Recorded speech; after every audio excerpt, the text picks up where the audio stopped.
தஞ்சையில் ஆசிரியர் கொலை நடந்த பள்ளிக்கு ஒரு வாரம் விடுமுறை அறிவிக்கப்பட்டுள்ள நிலையில் மாணவர்கள் ஆசிரியர்களின் அச்சத்தை போக்க கவுன்சிலிங் வழங்கப்படும் என அமைச்சர் அன்பில் மகேஷ் தெரிவித்துள்ளார்.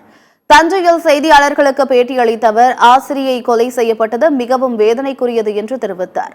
இதுபோன்ற காட்டுமிராண்டித்தனமான செயலை ஏற்க முடியாது என்றும் குற்றவாளிக்கு உரிய தண்டனை பெற்றுத்தரப்படும் என்றும் உறுதியளித்தார். நடந்தபோது கண்டிப்பாக மீண்டும் இந்த பள்ளிக்கூடத்துக்கு வரும்பொழுது ஒரு பய உணர்வோடு அந்த பிள்ளைகள் இருக்கக்கூடாது என்பதற்காகத்தான் உடனடியாக நான் இன்றைக்கும் நாளைக்கும் பொதுவாக இந்த வாரம் முழுவதும் முதல்ல லீவ் விட சொல்லியிருக்கேன். நான் மண்டே அன்னைக்கு ஃபர்ஸ்ட் ஆஃப் ஆல் பிள்ளைங்களுக்கு ஒரு கவுன்சிலிங் மாதிரி, பிள்ளைங்களுக்கு மட்டும் இல்லை எங்களுடைய ஆசிரியர் பெருமக்களுக்கும் ஒரு கவுன்சிலிங் மாதிரி வழங்க வேண்டும் என்று சொல்லியிருக்கேன். அந்த கவுன்சிலிங் ஒரு பொதுவான இடத்துல வைங்க.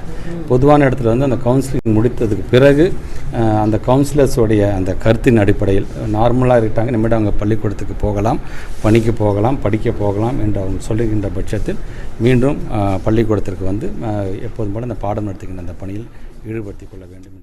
இந்நிலையில் பள்ளி ஆசிரியை கொலை மிகவும் மிருகத்தனமானது என முதலமைச்சர் மு.க.ஸ்டாலின் கண்டனம் தெரிவித்துள்ளார். உயிரிழந்த ஆசிரியையின் குடும்பத்திற்கு ஆறுதல் தெரிவித்துள்ள முதலமைச்சர் அவரது குடும்பத்திற்கு 5 லட்சம் ரூபாய் நிதியுதவி வழங்கப்படும் என்று அறிவித்துள்ளார்.